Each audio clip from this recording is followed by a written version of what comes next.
Je commence par aller sur la Wikipédia.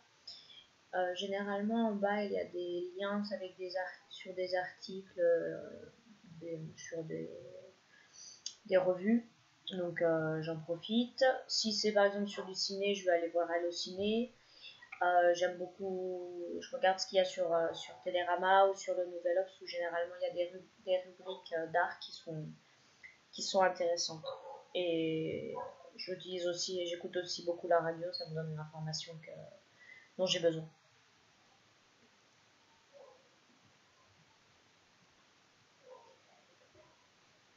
En fond, je regarde, si j'entends à la radio, qui est ma source principale d'information, une expo ou un roman ou un film qui puisse m'intéresser, je vais aller chercher les informations. Donc c'est pas une fréquence, c'est assez régulier, mais je peux pas dire une fois par semaine.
Alors Giverny, c'est un musée que j'ai visité quand j'étais en primaire justement.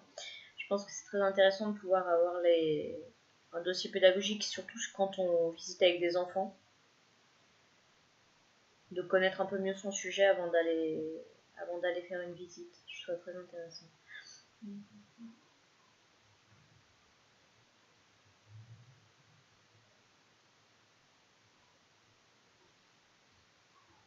Alors, le concept de carte mentale dont on parle, je suis pas du tout au point sur ce sujet-là. J'en ai beaucoup entendu parler, mais j'avoue que je connais pas. Je sais pas vraiment comment ça s'utilise. Alors je sais pas si, comme ça à première vue je vois pas où est-ce qu'il y a une explication sur ce qu'est la carte mentale. C'est peut-être moi qui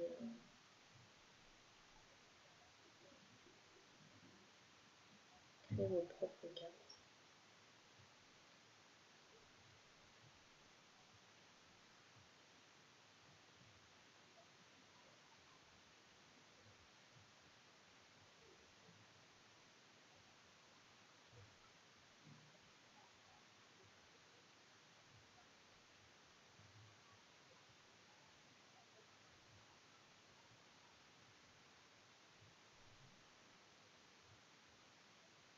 Non, évidemment ça me donne une idée de ce que c'est les cartes, mais je j'ai pas trouvé comme ça rapidement où est-ce qu'on peut ce qu'est réellement une définition simple de ce qu'est une carte mentale. Je trouve que ce serait intéressant de l'avoir, mais alors, consulter des cartes de connaissances c'est bien, mais qu'est-ce une carte de connaissances?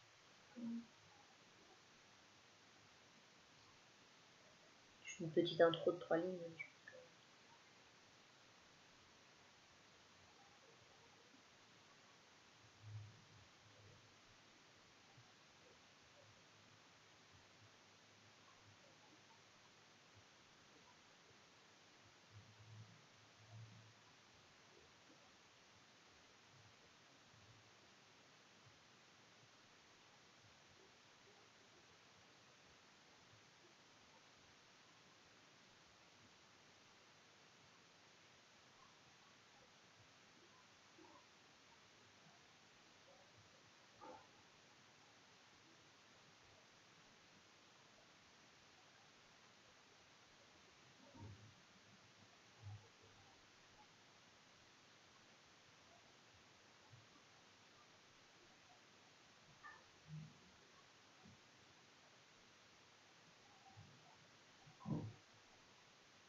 Voilà donc le fameux tutoriel.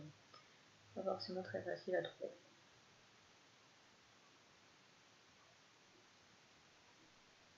Œuvres d'art, lieux, événements ont participé à construire l'histoire des arts.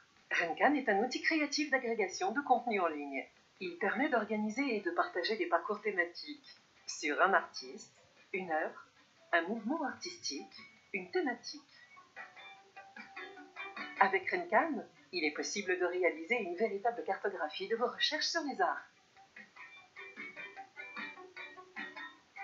Pour créer votre carte, deux possibilités. Depuis une ressource du site Histoire des Arts, en cliquant sur ce pictogramme, ou depuis le site Histoire des Arts Lab, depuis une ressource, un tag ou une recherche. Les mots-clés des notices sont autant de pistes pour enrichir votre carte de connaissances.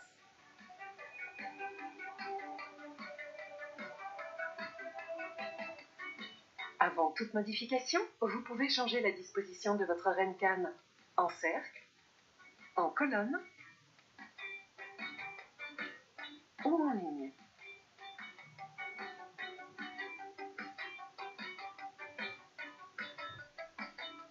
Jouez avec l'espace, les formes et les couleurs. Chaque ressource, tag ou lien peut être déplacé, modifié ou supprimé en utilisant le menu circulaire Modifier. Le titre, la description, la forme, la taille, la couleur, l'image. Identifiez les points importants et découvrez des relations entre des éléments distants. Vous pouvez ajouter simplement des contenus à votre carte grâce aux 3 panels de recherche. Recherchez et ajoutez des ressources et des tags du site Histoire des Arts ainsi que des articles Wikipédia. Glissez et déposez la ressource choisie pour l'ajouter à la carte. Enrichissez la carte avec des ressources extérieures à partir de n'importe quel site web. Pour cela, faites glisser cette icône dans votre barre de signets. Il vous suffira de faire un glisser-déposer des éléments de la fenêtre du site vers l'onglet Renkan jusqu'à ce que votre carte apparaisse. Relâchez la souris sur la carte. Le lien est ajouté. Il est temps d'enregistrer votre travail si vous souhaitez le conserver et le partager. Créez un compte via le bouton dans la barre menu ou en cliquant sur la disquette rouge. La disquette devient verte lorsque votre Renkan est sauvegardé. Depuis votre compte, vous pourrez gérer vos cartes enregistrées. Les modifier, les visualiser et les copier, les supprimer. Demander leur publication ou dépublication. Votre Renkan sera rendu public après validation de l'équipe éditoriale. Grâce à Renkan, vous pourrez désormais organiser vos recherches pour un cours ou un exposé, synthétiser visuellement vos connaissances, apprendre et vous enrichir des contributions des autres.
J'aimerais bien que sur la page d'accueil, il y ait une suggestion de sujets à lire.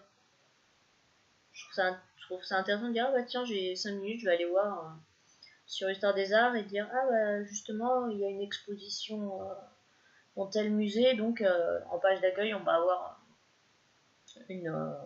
un lien vers ce sujet, vers ce peintre ou ce sculpteur, et, et donc amplier nos connaissances un peu de manière plus ou moins aléatoire, mais avec des suggestions qui peuvent nous mener à de belles découvertes.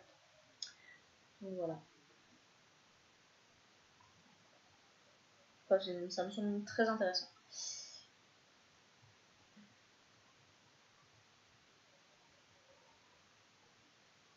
Alors non, je ne le connaissais pas. Et donc, c'est une belle découverte.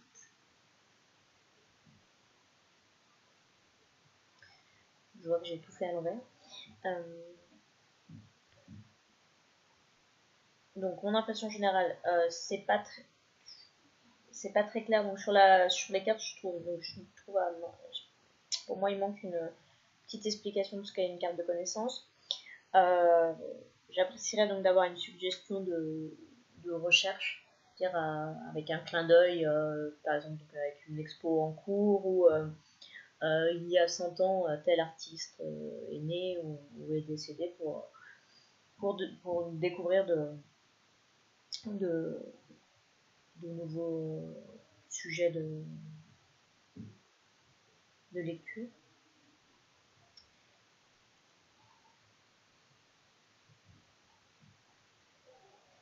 Ça, c'est sobre, mais c'est assez clair, donc je pense que c'est assez facile à utiliser, ce qui est le principal. Donc, je refais ce que j'ai fait tout à l'heure, parce que je me suis un peu avancée. Alors, sauf que ce que j'ai cherché tout à l'heure, je ne sais plus comment je l'ai cherché. Comme quoi, c'est pas si facile que ça. Il me semblait tout à l'heure, j'avais simplement écrit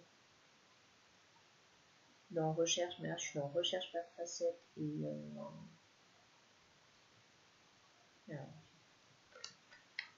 j'ai pas eu ça quand je suis rentrée sur la page web tout à l'heure.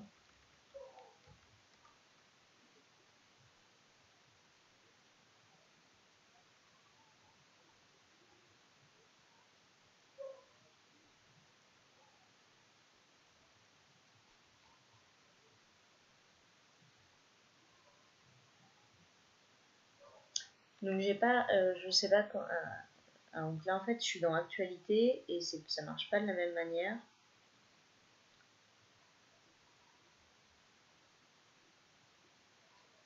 Que quand je clique tout simplement sur recherche. Et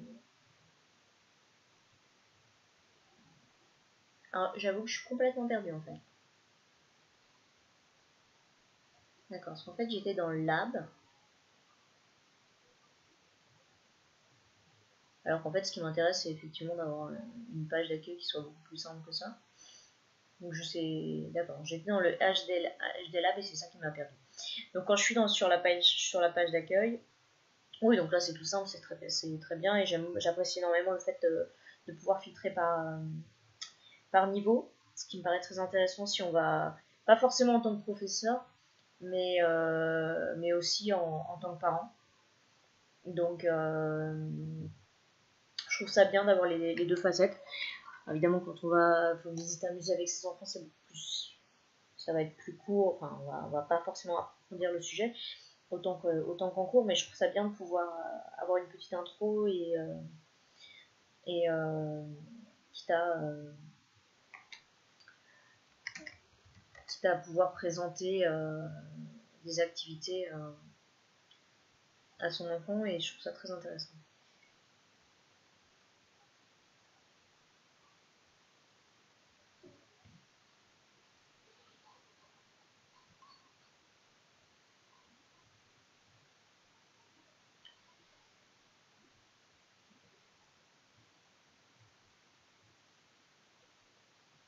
Bon, là, pour Musset, j'ai pas énormément de choix, puisque j'ai J'ai mis d'un côté sa relation que je ressens de l'autre. Bon, c'est vrai que j'ai pas forcément choisi le sujet le plus facile. Je pense que si je me mets monnaie, j'aurais plus de choix évidemment.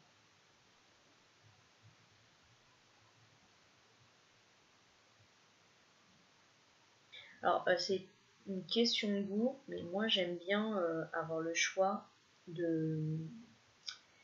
Alors, je sais bien d'avoir quelques. On 6, 9. On a 9 entrées sur la page, alors qu'il y en a 48. Moi j'aime bien avoir la possibilité d'avoir plus d'entrées, donc de pouvoir filtrer, dire voir 20 entrées directement sur la page, enfin, plutôt que d'avoir changé de page. En fait, généralement, j'ai pas tendance. Je vais me rester à la première page. Je vais pas forcément aller voir. Bon, là, il y en a 48, ça va, mais si on a 150, je vais pas forcément y aller. Donc, ça, j'aime bien pouvoir vite faire une lecture en diagonale. En ayant plus d'entrées sur ma page d'accueil.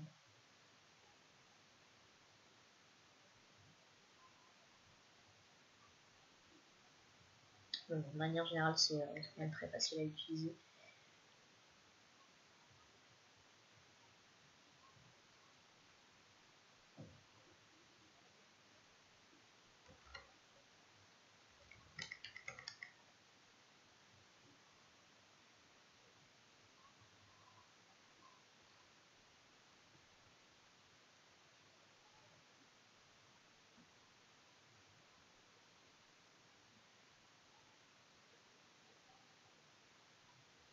Il y a un bug.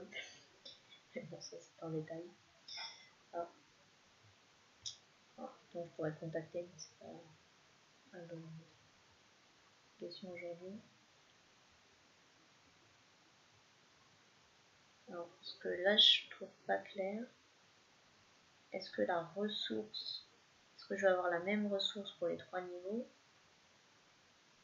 C'est juste le mot-clé qui change en fait. Je comprends pas quel est l'intérêt de ça. Je pense que si je clique sur voir la ressource, que je clique en primaire ou que je clique en collège, je vais voir la même chose.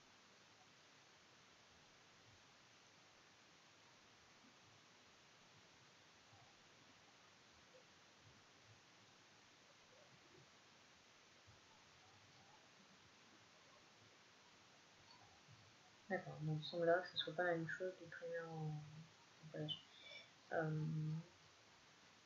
D'accord. Je trouve pas ça très clair, cette partie-là.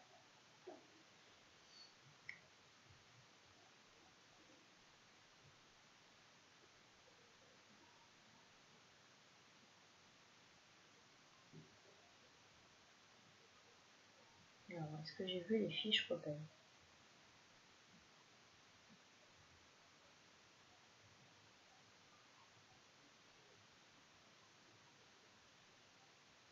Non, je les ai pas vues, je suis d'accord.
Je pense que c'est très intéressant, les fiches repères, je les avais pas vues. Je pense que c'est surtout un bon point pour commencer un exposé ou lancer un sujet. Le fait de pouvoir le télécharger en PDF, je trouve ça aussi très intéressant.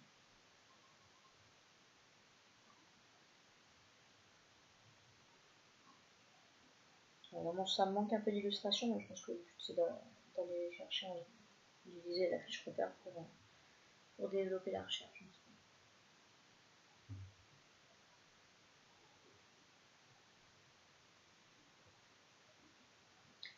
Présent, faites une recherche pour trouver une œuvre près de chez vous, commentez votre expérience.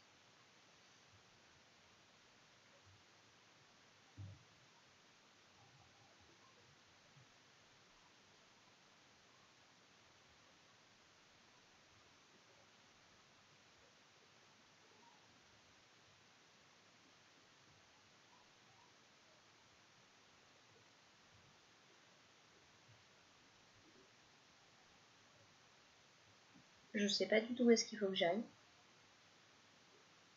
Alors j'aurais tendance à aller sur agenda, mais dans ce cas je sors de la page d'histoire des arts. Pas forcément le but. J'irai sur la page de culture.fr parce que je vois pas. Parce que si je mets le nom de ma ville, je sais pas ce qu'il va. Voilà, c'est parce que. Donc d'abord il y a une faute d'orthographe. Donc forcément ça me chagrine. Hein, la résidence universitaire Jean Z, Anthony Saint-Vache. Oui, bon, et les grands ensembles, le projet de l'ESSEC, je suppose que. Ouais, je vois très bien ce dont on parle, mais ça va pas, ça m'aide pas, c'est parce que ça va pas me donner une expo près de chez moi, une expo, une œuvre, un musée, quoi que ce soit. Donc, en étant sur la page d'histoire des arts, je sais pas où aller. D'accord. Ouais. Alors, une fois qu'on le sait, ça va. Sinon, je trouve que c'est pas. Non, c'est pas facile. Je vais dire mon résultat en plus, ça va pas m'aider. Mais non, j'ai pas forcément je vais pas penser à faire une recherche géographique donc à la base. Donc j'irai pas cliquer sur plus de critères pour trouver un endroit près de chez moi. Donc ça va pas. Puis je suis pas plus avancée en fait parce que je sais pas. Donc là j'ai sélectionné l'Île-de-France mais je sais pas ce qui va se passer. Je comprends pas je comprends pas. Là, alors forcément l'Île-de-France il y en a énorme mais 1464 résultats. Je sais pas comment filtrer en fait. Donc je vais filtrer art du langage.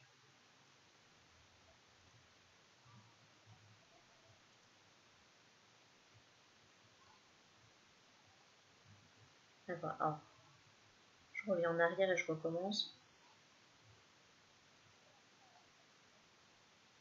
Donc je vais changer, je vais cliquer sur langue de croustillant. Je suppose que si je fais juste directement recherche, ça devrait fonctionner. D'accord. Moi, une fois que j'ai sélectionné un critère, là en l'occurrence, je m'attendais à ce vu que pour moi c'est une recherche géographique et que c'est dans un cadre qui est séparé, je m'attendais à ce que la recherche, que ça s'ouvre directement en fait. D'abord parce que j'avais pas descendu la fenêtre jusqu'au bout. J'avais pas descendu la page entièrement. Donc je suis arrivée là, je vois pas écrire rechercher. Donc je clique sur ma région, peu importe laquelle, et je m'attends à ce qu'il se passe quelque chose en fait. Il faut que je redescende et que je clique sur rechercher. Non, enfin, je trouve pas ça du tout intuitif.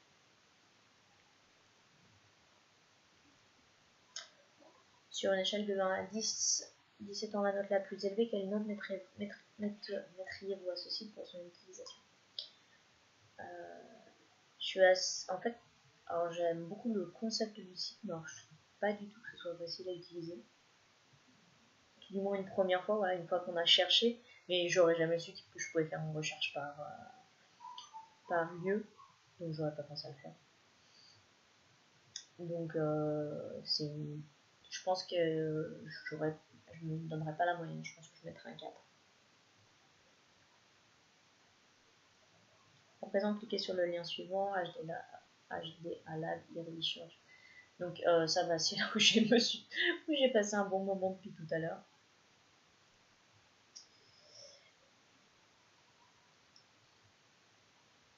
Voilà, alors, donc réalisez une recherche libre en partant de ce moteur de recherche, comparez votre expérience avec le premier site visité.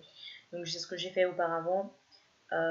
C'est beaucoup plus facile de chercher sur la première partie, c'est évident.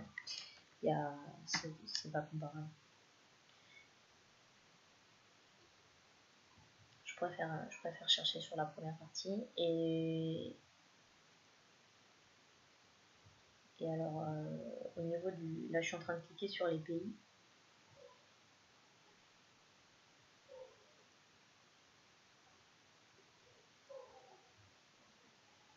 Donc, je regarde l'Espagne et on en revient au même.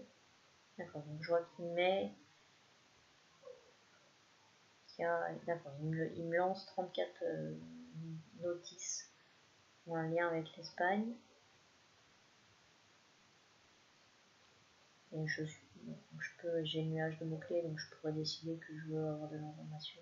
Je vais cliquer sur ma note, ça m'intéresse de voir la relation entre l'Espagne et Manet. D'accord, donc le lien avec Manet et l'espace. D'accord.